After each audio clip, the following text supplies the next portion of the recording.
জুলাই অভ্যুত্থানে শহীদ ৭৪৫ জনের পরিবার ও ৫,৫৯৬ জন আহত ব্যক্তির জন্য মোট ৯৬,৬৭,০০,০০০ টাকা বিতরণ করেছে জুলাই শহীদ স্মৃতি ফাউন্ডেশন।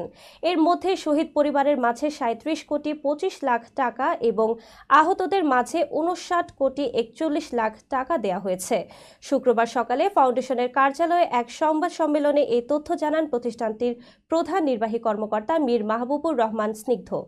তিনি বলেন, সরকার থেকে পাওয়া ১০০ কোটি ও বেসরকারি খাত থেকে পাওয়া ১০ কোটি টাকার তহবিল প্রায় শেষ পর্যায়ে রয়েছে।